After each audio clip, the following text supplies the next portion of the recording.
Hello दोस्तों, आज का क्वेश्चन पूर्ण वर्ग संख्या से जुड़ा हुआ है और आपको इतने बड़े बड़े संख्याओं को दे करके आपसे पूछता है कि बताओ निम्नलिखित में से कौन सी संख्या पूर्ण वर्ग संख्या है। दोस्तों, आज के बाद पूर्ण वर्ग संख्या से कोई भी क्वेश्चन पूछ दे, आपको दुनिया का कोई भी संख्या का क्वेश्चन पूछ दे, आप आराम से बना देंगे। जैसे मान लीजिएगा इस क्वेश्चन का आंसर मारना हो तो निम्नलिखित संख्याओं में से कौन सा पूर्ण वर्ग संख्या है, तो हम इसमें आराम से बहुत ही आसानी से मार देंगे आंसर, और वो होगा ऑप्शन नंबर बी। इसलिए होगा ऐसा दोस्तों क्योंकि इसके अंत में क्या है 69।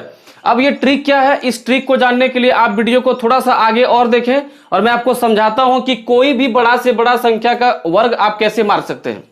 तो आइए दोस्तों आप लोग ट्रिक को समझते हैं। दोस्तों, आप लोग पहले पढ़े होंगे कि किसी संख्या के अंत में 0, 1, 4, 5, 6 या 9 रहे तो वह क्या होगा, पूर्ण वर्ग संख्या होगी। लेकिन ये वाला ट्रिक आजकल के एग्जाम में बिल्कुल फेल हो गया है, क्योंकि अभी आप देखते हैं, जैसे देखिए मान लीजिए आपके पास एक संख्या दिया गया 155, क्या आप इसे वर्ग संख्या कर सकेंगे?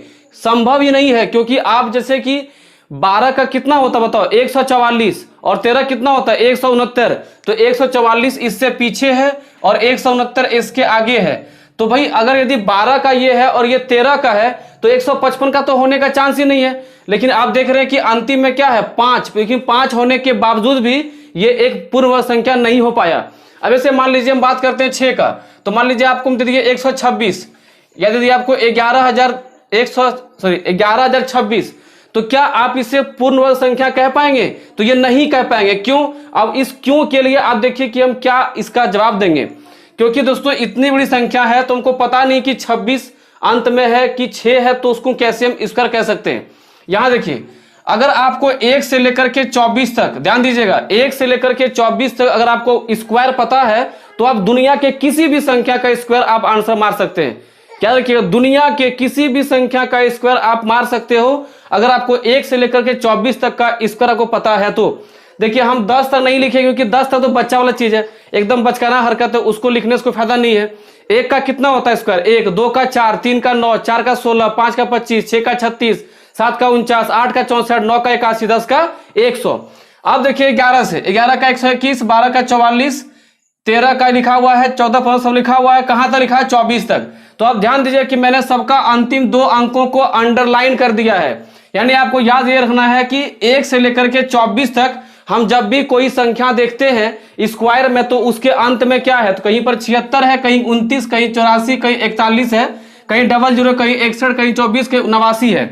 इसका मतलब कि आपको कोई भी संख्या अगर वर्ग पूछा जाए तो इन सभी संख्याओं के अंत में जो भी 2 अंक है उन्हीं में से कोई एक होना चाहिए। अगर वो नहीं है तो वो संख्या पूर्ण वर्ग संख्या नहीं है। अब हम ढूंढते हैं कि क्या 26 इनमें से किसी के अंत में है, तो आप देख रहे हैं कि इनमें से 26 किसी के अंत में नहीं है। इसका मतलब कि 11 से 26 किसी भी हाल में पूर्ण वर्ग संख्या नहीं हो सकता।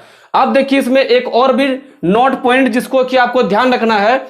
आप देख रहे हैं कि यहां पर 0 होने पर क्या बोल रहा है, वर्ग संख्या बोल रहा है। यह भी रूल कहीं ना कहीं बच्चा की ठीक है। अगर हम क्लास 10 तक की बात करें तो ये रूल ठीक है कि जिसके अंत में 0, 1, 4, 5, 6, 9 रहे उसे हम पूर्ण वर्ग कहेंगे। तो ये एकेडमिक यानी 10 तक ठीक है, लेकिन कंपटीशन में आकर के वो फेल हो जाता है। अब यहां देखिए अगर 20 का करते हैं इसका कितना होता है, देखिए 400, यानी कि अंत में 2 0 है, सिंगल जीरो नहीं 2 0 है। अब ऐसे मान लीजिए कि 10 का स्क्वायर कितना हो गया, देखिए 100, 00 हो गया। 20 का स्क्वायर अभी देख ही रहे हैं तो 30 का देखिए 30 का स्क्वायर कितना हो गया 900, 00 है। अगर यदि हम 100 का करते हैं इसका कितना हो जाएगा बताइए, तो ये होगा आपका 10,000। देखिए 4 0 है। तो आपको यह ध्यान रखना है कि किसी भी संख्या के अंत में 0 अगर है और अगर वह एक पूर्ण वर्ग संख्या बनने वाली है तो वो कम से कम संख्या में जोड़ा होना चाहिए। या तो 2 ठो होगा, 4 ठो होगा, 6 ठो होगा, 8 ठो होगा। कभी भी वो 1 0 होगा तो पूर्ण वर्ग नहीं होगा, 3 0 होगा तो भी नहीं होगा, 5 0 होगा तो भी नहीं होगा। यानी कितना होना चाहिए, या तो 2 0, या तो 4 0, या फिर 6 0, या फिर 8 0, या फिर 10 0, 12 0 ऐसे बढ़ेगा। अब यहां देखिए 100 का स्क्वायर कितना है 4 0, 10 का स्क्वायर कितना है 2 0, 30 का स्क्वायर कितना है 2 0। यानी आपका शून्य की संख्या पूर्ण वर्ग में कितनी होती है, जोड़े में होता है। ठीक है, 2, 4, 6, 8, 10, 12। अब हम देखते हैं कि कुछ क्वेश्चन लेकर के कि ये वाला टेक्निक काम करता है कि नहीं। धरती कोई भी क्वेश्चन उठा के लाइए, इस टेक्निक से आप इस क्वेश्चन को सॉल्व कर देंगे। ठीक है, तो आइए दोस्तों हम लोग कुछ क्वेश्चन को जरा चेक कर लेते हैं कि क्या ये ट्रिक इस पर फॉलो करता है कि नहीं। ठीक है, तो जैसे कि पहला क्वेश्चन कहता है कि निम्न में से पूर्ण वर्ग संख्या चुने। पहला क्वेश्चन क्या है, देखिए ए नंबर दिया है, बी दिया है, सी दिया है, डी दिया है। आप लोग खुद ट्राई करो और बताओ कि इनमें से कौन पूर्ण वर्ग संख्या हो सकता है। ट्राई करिए, फटाफट ट्राई करिए।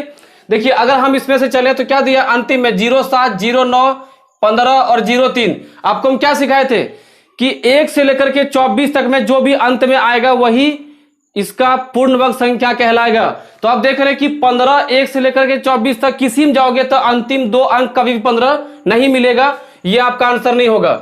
07 यानी 7 भी वैसे भी किसी के अंत में 07 कहीं पर नहीं होता है, तो ये भी नहीं होगा। अब देखिए यहाँ पे कितना है 09, तो 09 किसी के अंत में होता है, किसका 3 का स्क्वायर क्या होता है 9, इसका मतलब कि 09 संभव है, इसलिए इसका आंसर क्या होगा बी नंबर। और 03 1 से 24 तक में किसी के अंत में नहीं आता है, तो ये भी पूर्ण वर्ग संख्या नहीं होगी। अब यहां ये देखिए क्वेश्चन नंबर 2 क्या कहता है, इसमें से आपको चुनना है। तो अगर आपको 1 से 24 तक अगर आप देखेंगे पूरा यहाँ पे संख्याओं को, तो 43 किसी के पास नहीं है अंत में, 94 किसी के पास अंत में नहीं है, और 14 भी किसी के अंत में नहीं है, लेकिन 44 यहाँ देखिए 12 के अंत में क्या है 44, इसका मतलब कि सी नंबर एक पूर्ण वर्ग संख्या है। ठीक है, क्वेश्चन नंबर 3 देखते हैं। तो आप देख रहे हैं कि इनमें से किसी के अंत में 86 है, नहीं है, किसी अंत में 97 है, नहीं है, किसी के अंत में 57 है, देखिए किसी के अंत में 57 नहीं है, और 57 10 से पहले किसी अंत में होता भी नहीं है। क्या होता है 36 होता है, 16 होता है, 64 होता है, 81 होता है। ठीक है, तो इसका मतलब कि 96 देखिए किसी अंत में होगा, कहाँ देखिए 96 है, 14 वाला के अंत में 96, इसका मतलब कि सी नंबर जो है पूर्ण वर्ग संख्या होगा। तो आप खुद बताओ कि क्या 0 1 4 5 6 9 याद रखने से काम चलेगा, कि 1 से लेकर के 24 तक के वर्ग को याद रखने से काम चलेगा। मेरा माने तो आप 1 से 24 तक याद कर लो, दुनिया का कोई भी वर्ग संख्या एग्जाम में पूछ देगा, आप आराम से मार दोगे, क्योंकि आपके एग्जाम में ऑप्शन रहेगा और आप आराम से ऑप्शन को छांट सकेंगे। एक और बात ध्यान रखिएगा कि किसी भी पूर्ण वर्ग संख्या के अंत में केवल 5 होने से वो वर्ग संख्या नहीं बनता है, उसके अंत में क्या होना चाहिए 25। आप चेक कर लो 5 का कितना होता है 25, वो कम से कम 25 मिला ना, और 15 कितना होता है 225, इसी प्रकार से 25 कितना होगा 625। बात समझ में आ गया। इसका मतलब कि कोई भी संख्या के अंत में केवल 5 हो तो आप उसका आंसर कभी भी स्क्वायर नहीं मारिएगा, हमेशा क्या होना चाहिए 25 होना चाहिए। ठीक है, 75 से भी नहीं होगा, 25 होना चाहिए, तभी वो एक पूर्ण वर्ग संख्या बनेगी। तो उम्मीद है कि आपको आज का वीडियो पसंद आया होगा, सारा कुछ समझ में आ गया होगा। फिर मिलते हैं अगले वीडियो में, पढ़ते रहिए। जय हिंद।